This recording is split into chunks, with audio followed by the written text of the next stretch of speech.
Sebenarnya kalau Pak Prabowo Subianto itu mengalir darah di diri Pak Prabowo adalah bahwa kakek beliau, Pak Margono Djoyo Hadikusumo, adalah merupakan tokoh gerakan koperasi bersama dengan Bung Hatta, merintis gerakan koperasi pada saat era tersebut.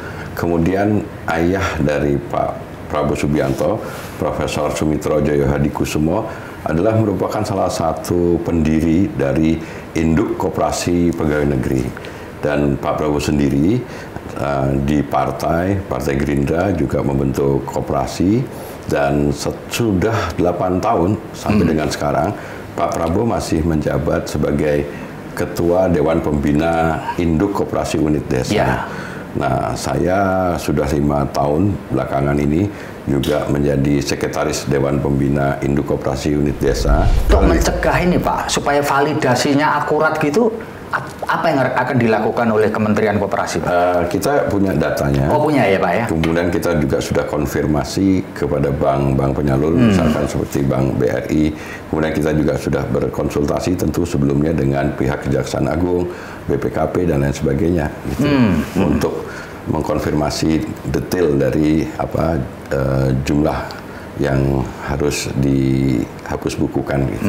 Nah, kemudian target dalam 100 hari ini dari Kementerian Koperasi, Pak Menteri bersama saya menyetujui bahwa yang pertama Kementerian Koperasi ini harus rebranding, Pak Febi. Jadi rebrandingnya ini kebetulan dengan adanya pemisahan dengan Kementerian UKM, jadi kami berpendapat sekarang dalam rebranding ini koperasi sebagai badan usaha sekarang bisa masuk ke sektor usaha besar. Sektor usaha besar yang dimaksud itu sekarang koperasi bisa masuk ke sektor perminyakan, bisa masuk ke sektor gas, pertambangan, perkebunan, dan sektor-sektor yang sebelumnya dianggap tidak mampu dilakukan oleh badan usaha koperasi.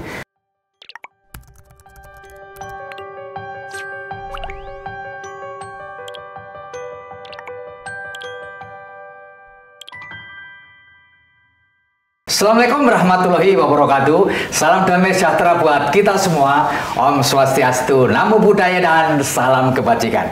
Bertemu dengan saya Febi Mahendra Putra, Direktur Pemberitaan Tribun Network Kompas Gramedia. Tribuners, sejak Prabowo Subianto dan Gibran Rakabuming dilantik sebagai Presiden dan Wakil Presiden Republik Indonesia, telah dibentuk Kabinet Merah Putih dan ada pemekaran sejumlah kementerian.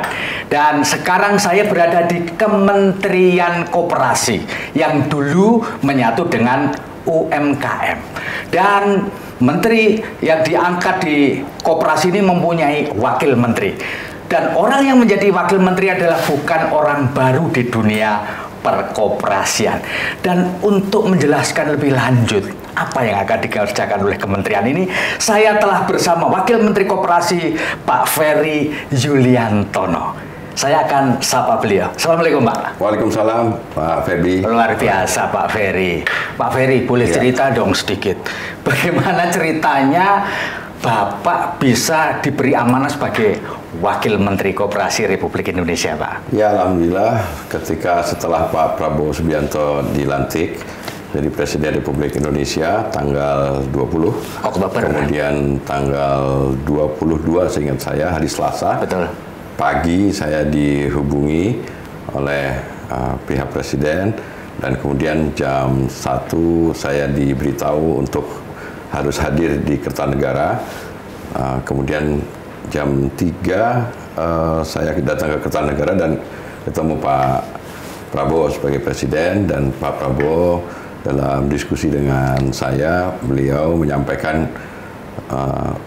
minta kepada saya untuk menjadi Wakil Menteri Koperasi Republik Indonesia dan untuk membantu pemerintahan dan untuk menguatkan peran badan usaha koperasi untuk kemudian menjadi lebih besar dan lebih baik lagi. Gitu. Pak Ferry, apakah pada waktu Pak Ferry diminta membantu beliau sebagai Wakil Menteri Koperasi, ada sesuatu pesan khusus gitu, Pak, yang disampaikan oleh Presiden Prabowo Subianto yang akan menjadi concern Bapak selama menjabat ini, Pak? Sebenarnya kalau Pak Prabowo Subianto itu mengalir darah di diri Pak Prabowo adalah bahwa kakek beliau Pak Margono Joyo Hadikusumo adalah merupakan tokoh gerakan koperasi bersama dengan Bung Hatta merintis gerakan koperasi pada saat era tersebut. Kemudian ayah dari Pak Prabowo Subianto, Profesor Sumitro Joyo Hadikusumo, adalah merupakan salah satu pendiri dari Induk Koperasi Pegawai Negeri. Dan Pak Prabowo sendiri di Partai Gerindra juga membentuk koperasi, dan sudah 8 tahun sampai dengan sekarang Pak Prabowo masih menjabat sebagai Ketua Dewan Pembina Induk Koperasi Unit Desa. Nah, saya sudah 5 tahun belakangan ini juga menjadi Sekretaris Dewan Pembina Induk Koperasi Unit Desa. Insya Allah juga saya merasa amanat yang diberikan kepada Presiden kepada saya bisa kami jalankan dengan duduk di dalam kabinet di Kementerian Koperasi bersama Menteri Koperasi tentunya. Iya, Pak Ferry, kan ada Menteri Koperasi Pak Budi Aris Setiadi dan Bapak sebagai wakil.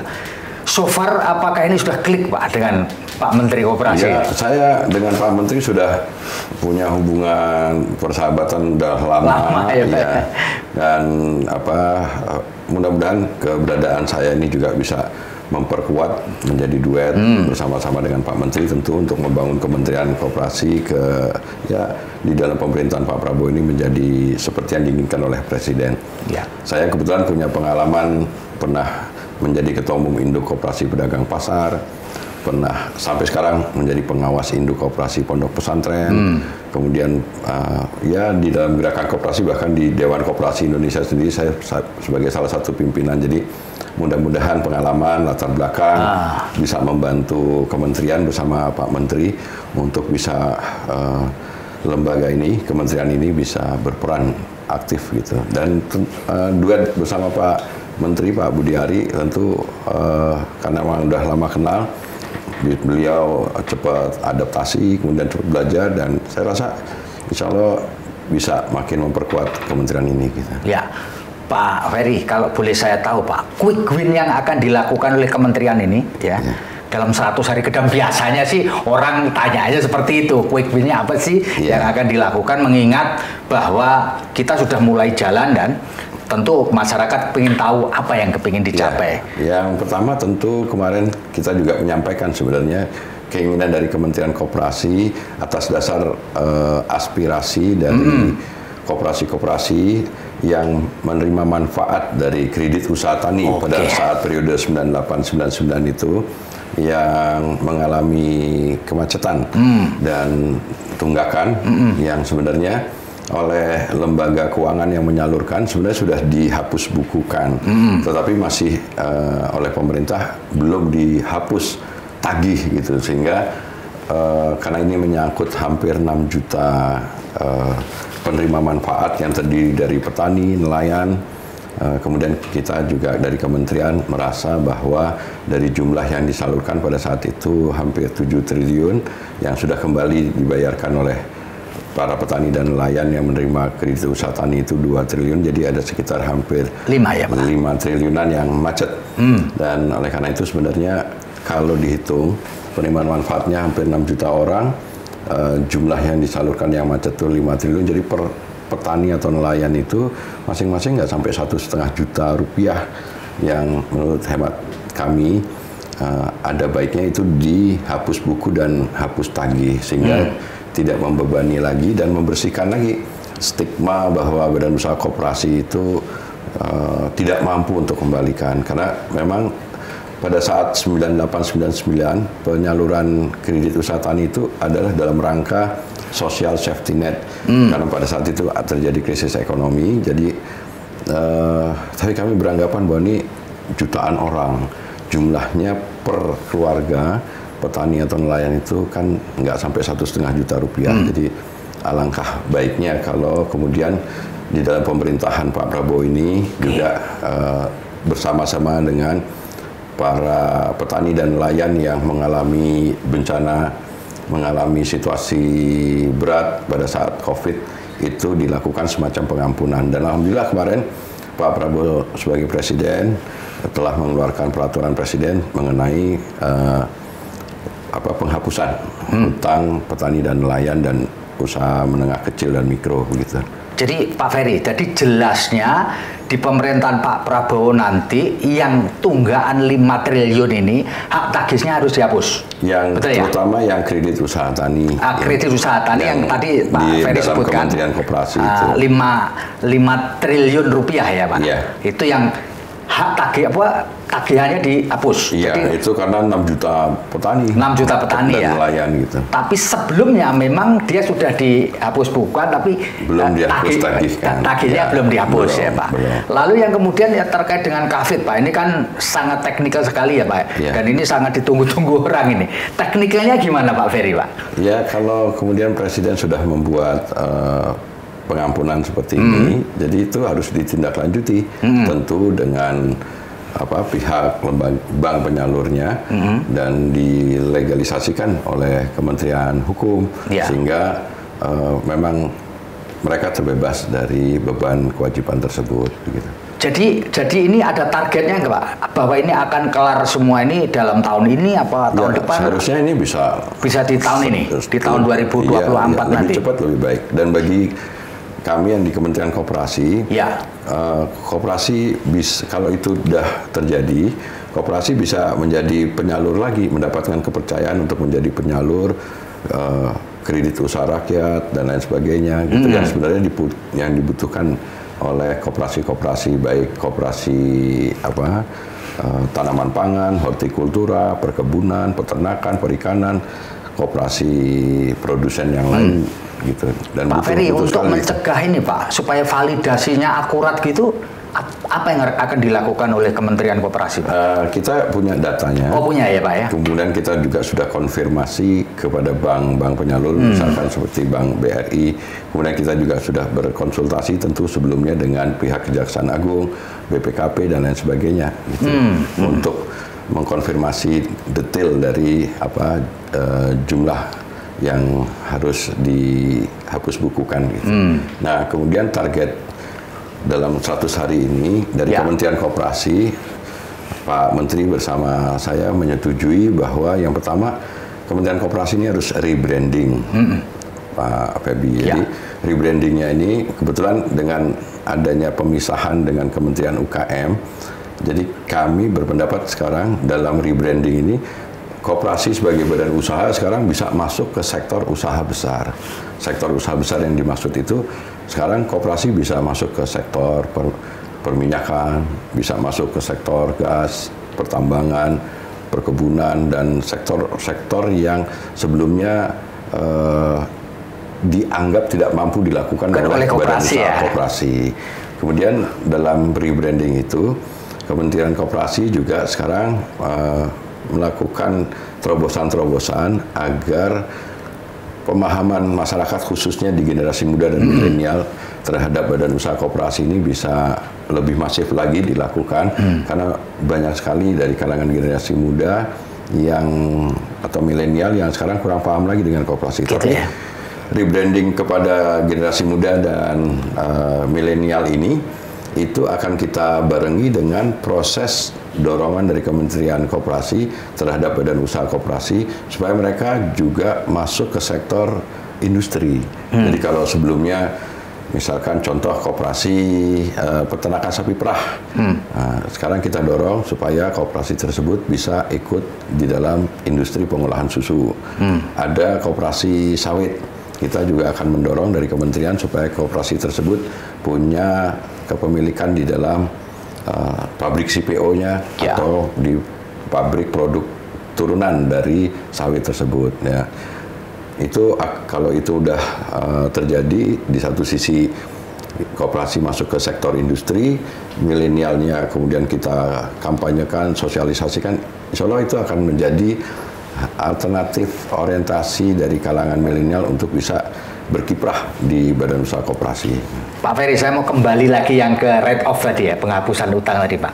Apakah para penerima manfaat yang kemudian di write off atau di kemudian hak utangnya dihapuskan itu wajib aktif ya mendaftar apa itu, apakah dia cukup menunggu saja Sebenarnya ini kalau 98 yang periode 98-99 mungkin banyak di antara mereka yang sudah nggak ada juga, Pak. Oh, Febri. Jadi sebenarnya cuma yang menanggungkan pihak keluarga, karena masih ada BI checkingnya lah kira-kira gitu. Nah, oleh karena itu kita berupaya berikhtiar untuk membebaskan dari itu, karena memang selain kita bisa membantu keluarga petani dan nelayan, juga yang lebih penting dari itu stigma badan usaha koperasi ini harus dibebaskan dari itu gitu, karena dengan semangat yang baru di dalam pemerintahan Pak Prabowo ini yang concern terhadap koperasi, terhadap kemandirian pangan, kemandirian energi,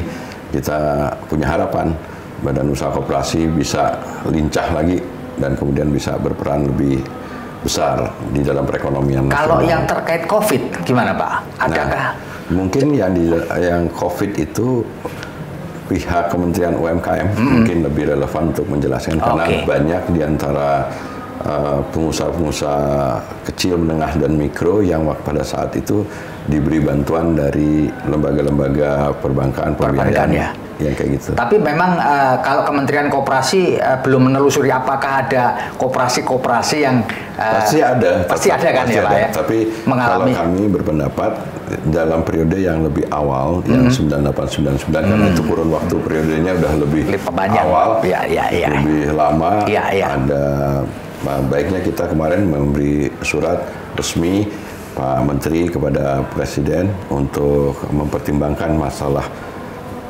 macetnya kredit usaha tani pada periode 98-99 itu. Pak Ferry, menurut Pak Ferry ini kan pemerintah Pak Prabowo Gibran ini kan memisahkan antara Kementerian Koperasi dengan UMKM, Pak ya. Dulu kan menyatu ini ya, Pak ya. Kira-kira menurut Pak Ferry apa benefit atau manfaat pemisahan dua sektor ini, Pak? Ya, tadi sebenarnya sejak kalau tidak salah penggabungan Kementerian Koperasi dengan UMKM itu sejak tahun 93 kalau nggak salah. Nah, karena ada penyatuan Kementerian Koperasi dengan UMKM menyebabkan persepsi di masyarakat bahwa badan usaha koperasi itu adalah identik dengan usaha kecil, mikro gitu. Padahal sebenarnya kalau kita ambil referensi di negara-negara lain di seluruh dunia, badan usaha koperasi itu besar-besar dan mereka bisa terbukti mampu di industri fashion flag, di banyaklah Rabobank di perbankan, terus kemudian banyak koperasi-koperasi di negara-negara lain yang besar-besar, mereka bisa masuk ke sektor itu. Nah, di Indonesia karena ada penempelan itu, jadi memang identik dengan usaha kecil menengah mikro meskipun itu juga banyak teman-teman yang melakukan itu, tetapi ada baiknya sekarang kita juga dari kementerian mendorong supaya badan usaha koperasi ini bisa bersaing dengan badan usaha milik negara, bisa bersaing dengan badan usaha swasta dan yang lain-lainnya. Pak Ferry, dulu pernah ada sebuah wacana karena koperasi ini ternyata di banyak tempatnya bukan kaleng-kaleng, jadi omsetnya gede, modalnya gede, ada yang gede itu. Pak, apa perlu sih kayak di dunia perbankan, di koperasi ini ada semacam LPS-nya juga, lembaga penjamin simpanan, supaya orang-orang yang menanamkan uangnya atau iuran diunangnya tetap aman meskipun dalam situasi ekonomi nggak bagus, Pak? Iya, saya sebelum menjawab itu, sudah kalau kita bandingkan pada saat era Orde Baru, di mana negara masih mengatur tentang perekonomian dalam pengertian koperasi ya. Koperasi waktu itu diberikan penugasan untuk menyalurkan sarana input produksi, benih, pupuk, pestisida, alat-alat pertanian itu disalurkan melalui koperasi. Kemudian disalurkan kepada anggota koperasi yang notabene mereka ada yang bekerja di sektor tanaman pangan, hortikultura, perkebunan, dan perikanan, peternakan, dan kemudian hasilnya khusus untuk tanaman pangan, di hilirnya itu dulu Bulog malah di bawah Kementerian Koperasi punya kewajiban untuk membeli kembali hasil produksi pertanian. Nah, sekarang setelah di era reformasi ini, terjadi proses liberalisasi dalam pengertian sarana input pertanian itu sekarang diserahkan kepada mekanisme pasar. Ya.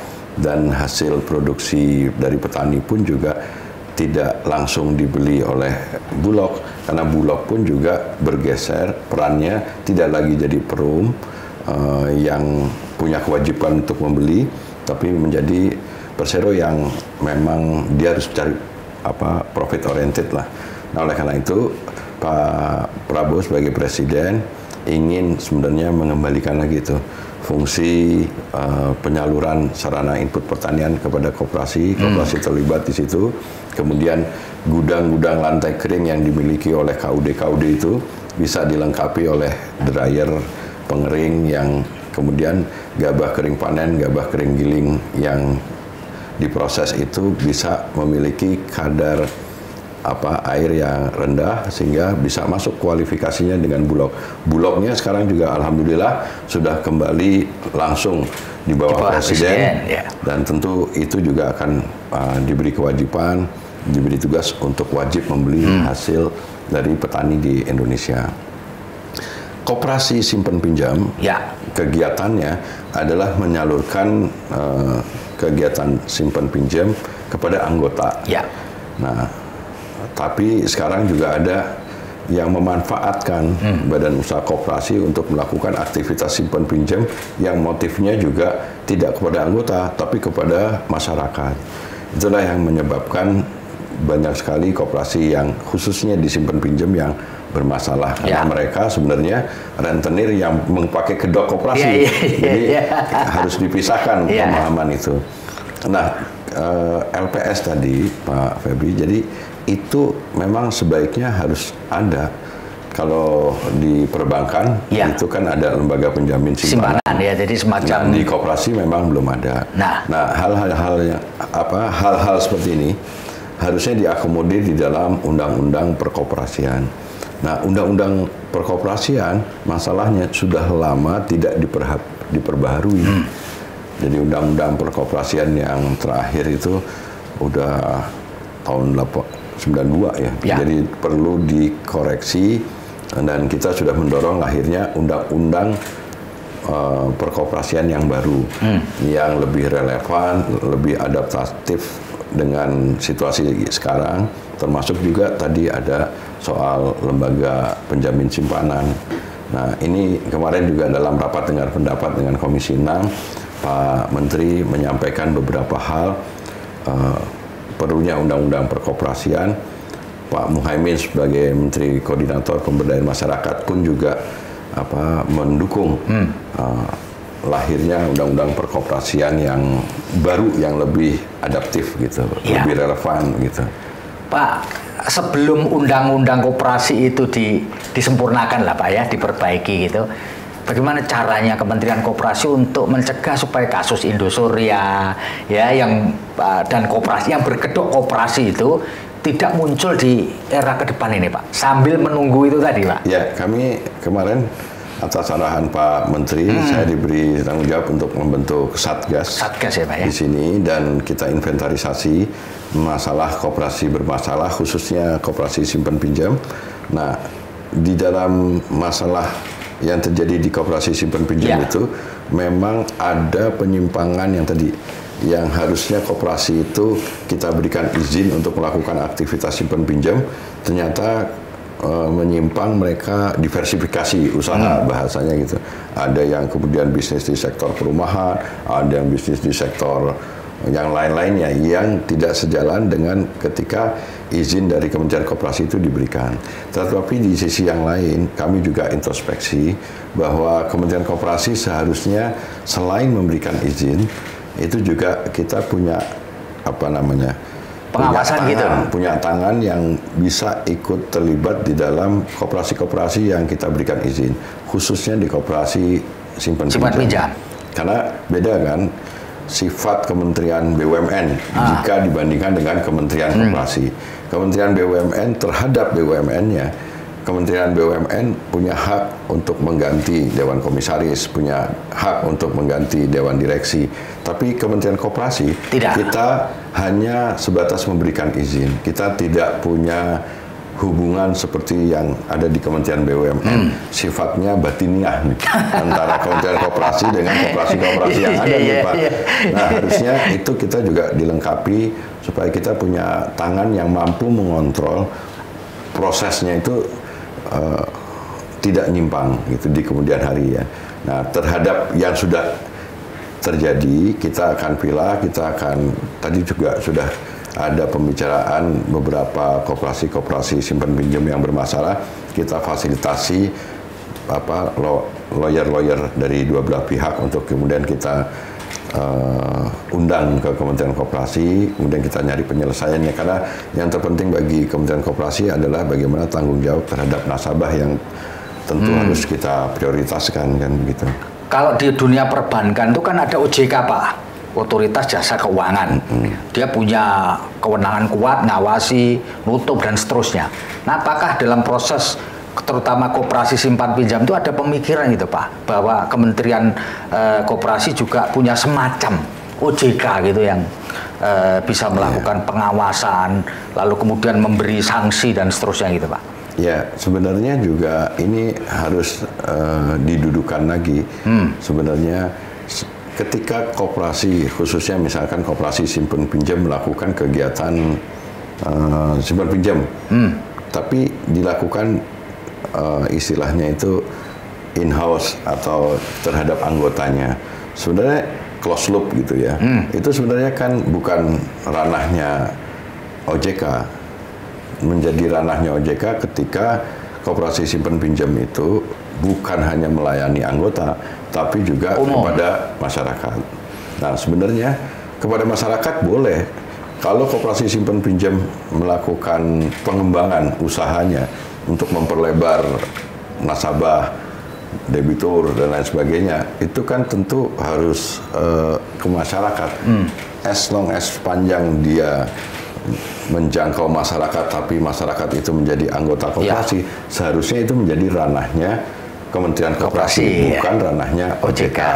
Nah, kalau ada keperluan mengenai perlu atau tidak otoritas semacam OJK, tetapi yang ngatur di Kementerian Koperasi, sebenarnya menurut pendapat kami, tinggal Kementerian Koperasinya diberikan tadi tambahan kekuasaan untuk bukan hanya menerbitkan izin, tetapi juga kita bisa kontrol supaya yang tadinya single purpose itu tidak lagi jadi multi purpose. Nah, disitulah sebenarnya yang harus dilakukan atau diberi tambahan kewenangan itu.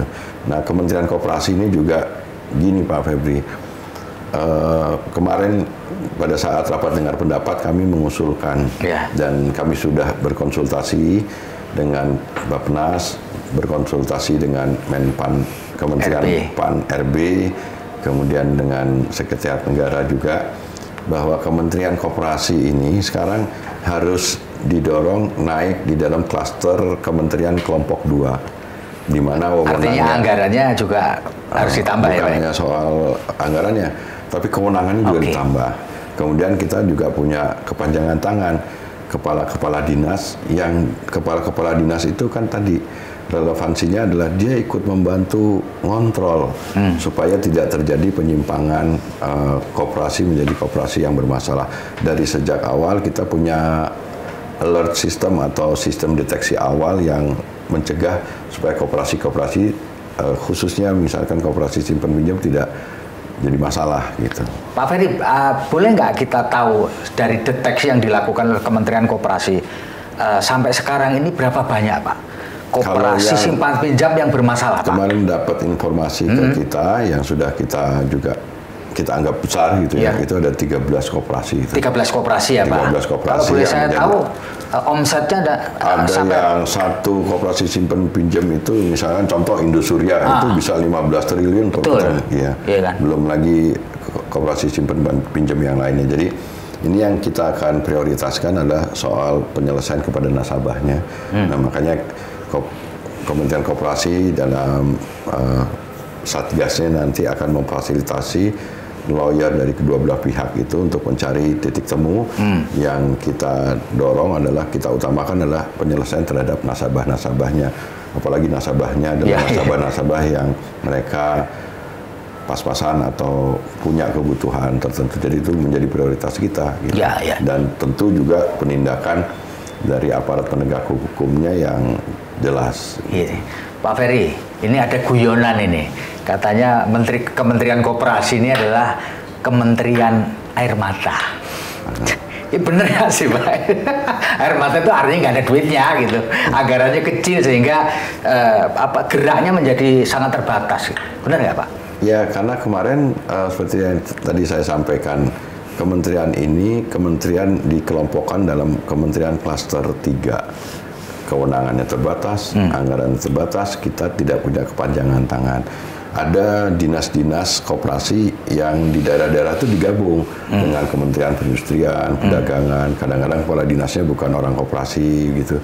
Nah, dengan upaya kita sekarang, kita akan dorong supaya kementerian ini naik ke klaster 2. Tapi lebih dari itu sebenarnya adalah bagaimana kementerian ini juga bisa mendorong paradigma yang baru, bahwa badan usaha koperasi sekarang harus terlibat di dalam proses industri, terlibat dalam proses pengolahan, terlibat dalam proses di mana kita bisa mendapatkan manfaat keuntungan yang lebih besar.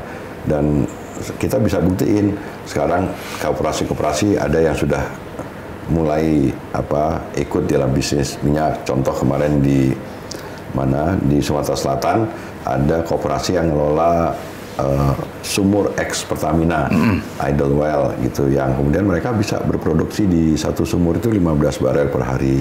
Kemudian kita juga koperasi mulai ikut terlibat dalam penanaman bahan baku dari biomass yang oleh PLN tahun 2025 ini akan ditargetkan 10% dari keseluruhan energi itu akan menggunakan biomass. Kemudian kita sekarang juga punya vehicle lain, namanya Lembaga Pembiayaan Dana Bergulir, Pak Febri, LPDB. LPDB kemarin kita juga sudah evaluasi, kita sudah rapat dengan mereka bersama Pak Menteri. Pak Menteri menyampaikan bahwa pembiayaan untuk koperasi simpan pinjam, untuk kegiatan simpan pinjam dikurangi. Kalau bisa dihentiin, stop sementara, dialihkan pembiayaan dari LPDB itu 80%-nya untuk kegiatan-kegiatan yang untuk koperasi produsen, kegiatan-kegiatan yang produktif. Karena kita juga diminta oleh Pak Presiden, koperasi ini terlibat aktif di dalam mensukseskan program-program pemerintah, khususnya misalkan program makan bergizi. Itu kan koperasi bisa terlibat sebagai penyalur bahan baku, bisa sebagai penyalur bahan olahan, bahkan bisa menjadi unit pelayanan atau dapur, yang itu tujuan dari program makan bergizi ini tentu selain menurunkan angka stunting, tetapi juga saya paham keinginan Presiden bahwa ini juga menjadi semacam new emerging market gitu, kekuatan pasar baru yang dibentuk, yang itu nanti akan menggerakkan ekonomi rakyat termasuk badan usaha koperasi ini. Jadi sebenarnya LPDB menjadi diperlukan untuk mendrive supaya koperasi-koperasi yang produsen itu bisa bergerak gitu. Ya, Pak, tadi kan disebutkan bahwa Kementerian Koperasi kalau bisa masuk ke klaster 2 tadi ya, Pak ya. Kalau menurut estimasi Bapak, ketika dia masuk ke klaster 2 itu idealnya anggarannya berapa, Pak? Kemarin kita mengusulkan 2 triliun karena 2,1 triliun karena itu meliputi tadi, karena selain kita punya program utama digital rebranding, kemudian digitalisasi. Digitalisasi ini jadi penting sekali karena kita di internal harus punya database yang sangat baik. Kemudian kita juga harus punya sistem yang memungkinkan kita mengintegrasikan dengan aplikasi-aplikasi yang ada di sektor pasar, pertanian, dan lain sebagainya begitu. Tapi konsekuensi dari pembentukan dinas-dinas itu juga memang perlu anggaran juga yang memungkinkan mereka untuk ngebimbing, membina, kemudian mengontrol pelaksanaan kegiatan koperasi di daerah-daerah gitu. Dan kita juga punya Pak Menteri juga bersama saya ingin membuat sarjana membentuk sarjana penggerak koperasi. Kenapa kita bikin itu? Karena pertama, koperasi sekarang memang butuh sentuhan manajemen yang lebih modern. Di sisi yang lain, kita punya alumni-alumni dari Universitas Institut Ikopin di Jatinangor, Sumedang. Kita punya Sekolah Tinggi Ilmu Koperasi di Sulawesi Selatan, di Sumsel juga ada. Jadi saat sekarang itu belum link and match gitu, sehingga nanti lulusan dan para alumni dari sekolah, institut atau universitas koperasi itu nanti akan kita libatkan menjadi sarjana penggerak koperasi, yang itu nanti akan mendampingi proses modernisasi manajemen koperasi-koperasi di daerah-daerah. Ya, itu ya Pak ya. Pak, kalau dilihat dari anggaran yang diestimasikan 2 triliun sebenarnya nggak gede-gede amat ya Pak ya, dibandingkan dengan usulan yang disampaikan oleh, doain aja, mudah-mudahan Komisi 6 kemarin pimpinan maupun anggota Komisi 6 rasanya sependapat, mereka juga punya semangat yang sama bahwa badan usaha koperasi ini harus bisa bersaing. Pak Febri perlu ketahui bahwa total aset koperasi ini digabungin seluruh Indonesia ini hanya 281 triliun. Wah, gede Pak. Nah, Bapak bilang besar, tapi jika dibandingkan total aset badan usaha milik negara yang hampir mencapai 10.000 triliun. Badan usaha swasta itu lebih besar dari itu. Jadi 281 triliun, yang ini 10.000, yang satunya lagi lebih dari 10.000. Nah, memang ini kondisi keadaan yang oleh kementerian, Pak Menteri bersama saya, bagaimana caranya aset badan usaha koperasi yang tadinya 281 triliun kita dorong menjadi 500 triliun. Oh gitu. Jadi anunya secara bertahap gitu. Obsesinya bisa didorong nah, untuk caranya adalah meleverage kegiatan badan usaha koperasi ini masuk ke industri. Karena tidak ada pilihan lain gitu. Iya. Jadi kecil, jadi timpang itu penguasaannya. Jadi yang satu raksasa ini setengah ya, Pak. Iya, padahal kita punya landasan filosofis konstitusional bahwa pasal 33 badan usaha koperasi jelas-jelas itu adalah badan usaha yang mencerminkan kekeluargaan dan gotong royong. Kita punya landasan ketetapan MPR bahwa badan usaha koperasi itu disebutkan di dalam TAP MPR tersebut menjadi penggerak ekonomi. Nah, bagaimana dengan total akumulatif aset yang hanya 281 triliun mampu menggerakkan perekonomian secara nasional? Nah, ini kan perjuangan yang harus dikembalikan lagi. Nah, kebetulan alhamdulillah Pak Prabowo sebagai presiden bersama Pak Wakil Presiden punya astacita, punya keinginan yang besar untuk badan usaha koperasi ini terlibat aktif dan punya andil.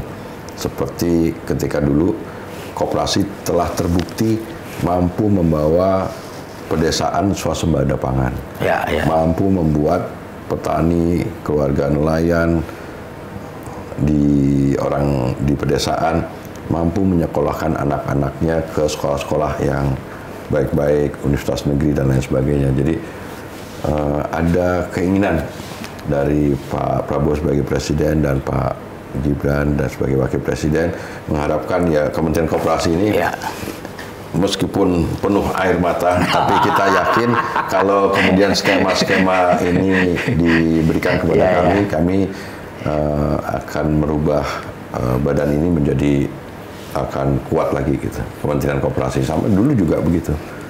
Tapi Pak Ferry nggak pernah protes ke Pak Prabowo, kenapa kok saya diberikan kementerian klaster 3 yang air mata gitu, kok nggak yang mata air gitu? Saya kebetulan memang passionnya di koperasi, gitu ya.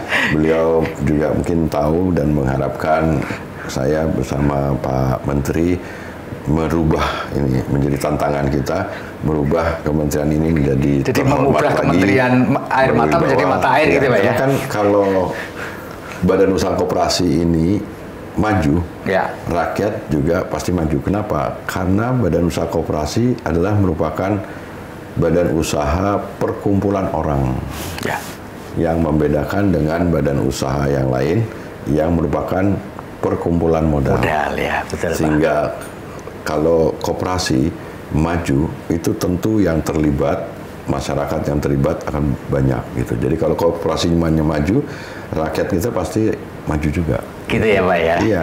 Jadi Bapak, kalau boleh saya simpulkan, diminta membantu menjadi Wakil Menteri Koperasi ini enjoy bener.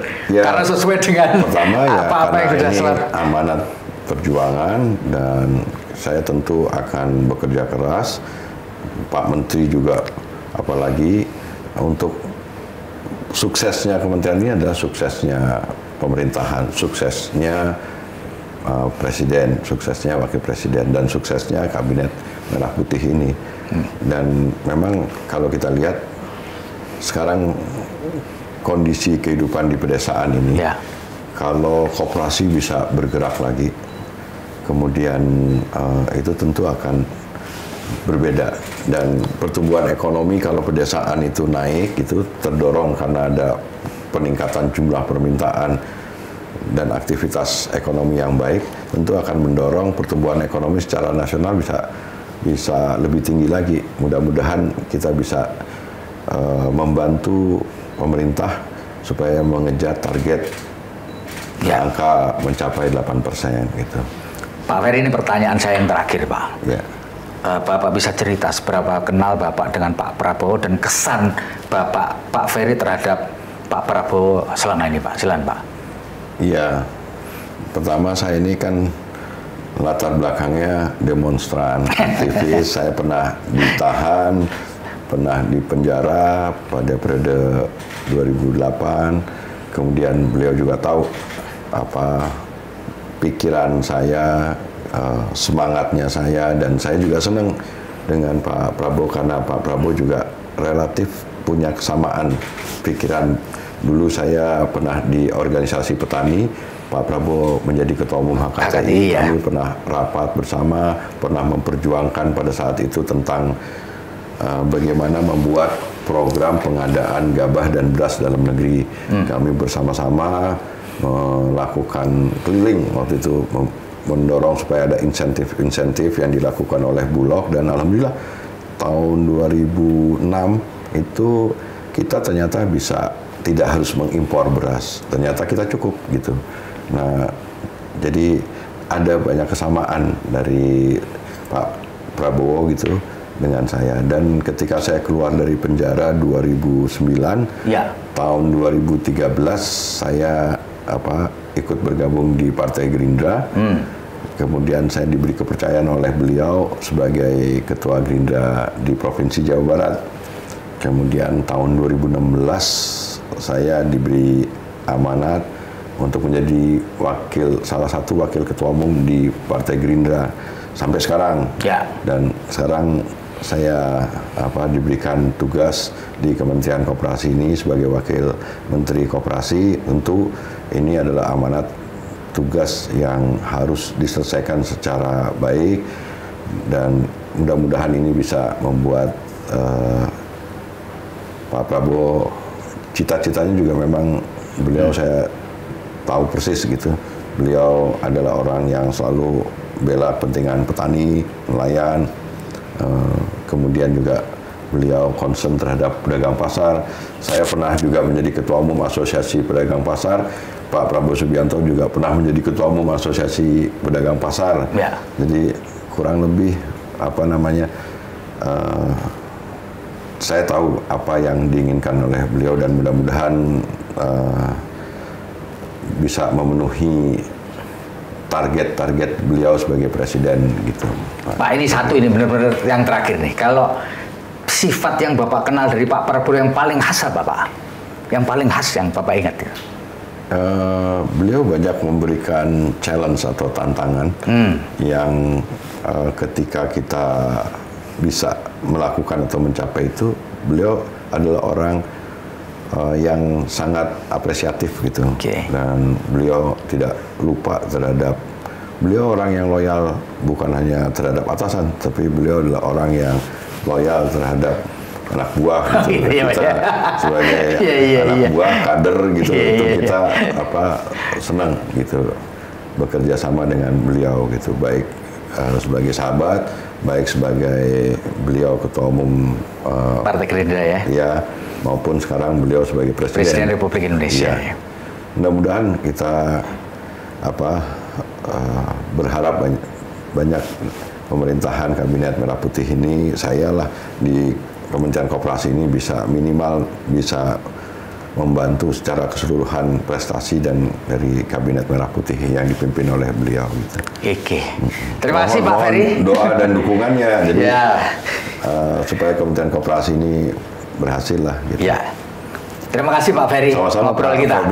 Tribuners, demikian ngobrol saya dengan Wakil Menteri Koperasi Bapak Ferry Yuliantono. Moga-moga apa yang disampaikan oleh beliau bisa memberikan tambahan kepada kita dan memberikan dukungan seperti yang Pak Ferry minta supaya koperasi kita benar-benar bisa menjadi soko guru ekonomi di negeri ini. Saya Febi Mahendra Putra pamit undur diri. Assalamualaikum warahmatullahi wabarakatuh. Om Santi Santi Om, Namo Buddhaya, salam kebajikan dan jangan lupa tetap bahagia meskipun tanggal 2. Download Tribun X sekarang, menghadirkan lokal menjadi Indonesia.